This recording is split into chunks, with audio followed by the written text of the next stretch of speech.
Hello, it's Vicar Ezekiel Grabow for our 7th day of Advent and our 7th day of the Jesse tree. Lately, we've been tracing the family of Abraham, the man that God promised, through his family, all the nations of the world would be blessed. And that promise continues through his family line to Isaac, his son, and to Jacob, the son of Isaac. So today we're talking about Jacob's children.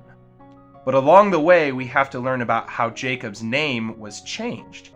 You might remember that Abraham was actually originally Abram, and God gave him a new name, Abraham. Well, God gave Jacob a new name as well. Jacob was given the name Israel. You've probably heard that name a lot before. It would eventually be used to refer to the whole nation of Israel, who are all the children of Jacob. But Jacob originally had 12 sons. That's a lot of sons, isn't it?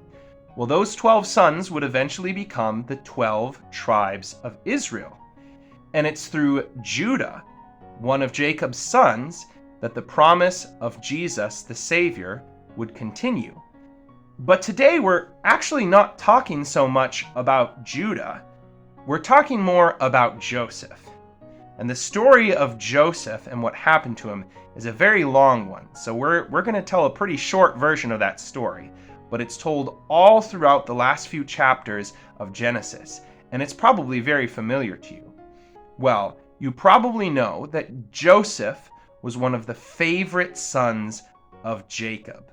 One of the favorite sons of Israel, which is not a very good thing to have a favorite son. But the other sons of Israel knew that Joseph was the favorite, and they didn't like it very much. They were very jealous of Joseph. And so one day, they decided to get rid of him. They sold him into slavery and sent him away to Egypt. This is a very evil thing for them to have done. You've probably experienced jealousy of your siblings, but it should never go that far, should it? Well, Joseph was sent all the way over to Egypt. But this turned out to be something that God would work through, because Joseph didn't stay in slavery. Instead, he eventually became the second-hand man to Pharaoh, the king of Egypt. Joseph became in charge of all the land of Egypt, and helped the land of Egypt survive through a famine when there wasn't very much food. And because Joseph was in charge of Egypt and helped the land survive a famine, he was also able to help his own family survive. Which is why our symbol for today is a grain bag.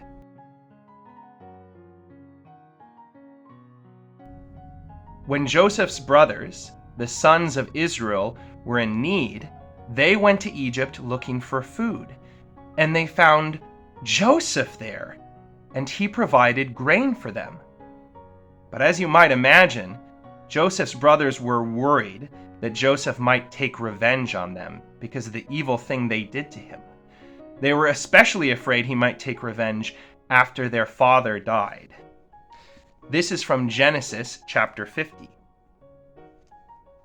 When Joseph's brothers saw that their father was dead, they said, "It may be that Joseph will hate us and pay us back for all the evil we did to him."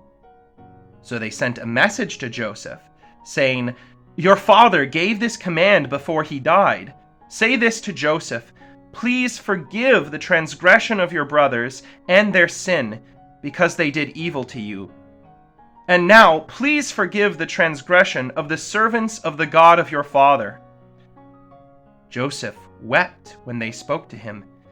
His brothers also came and fell down before him and said, "Behold, we are your servants." But Joseph said to them, "Do not fear, for am I in the place of God? As for you, you meant evil against me, but God meant it for good, to bring it about that many people should be kept alive, as they are today. So do not fear. I will provide for you and your little ones." Thus he comforted them and spoke kindly to them. So God was able to do a good thing, even through the evil that was done by Joseph's brothers. And that good thing wasn't just good for Joseph's brothers, or even for the land of Egypt, but also for us, because God kept the family of Israel alive. And through the house of Judah, the promise of the coming Savior would continue. And in Joseph's forgiveness of his brothers, we see not only an example of how we should forgive others, but also of how God forgives us freely in Jesus Christ. We'll talk next time.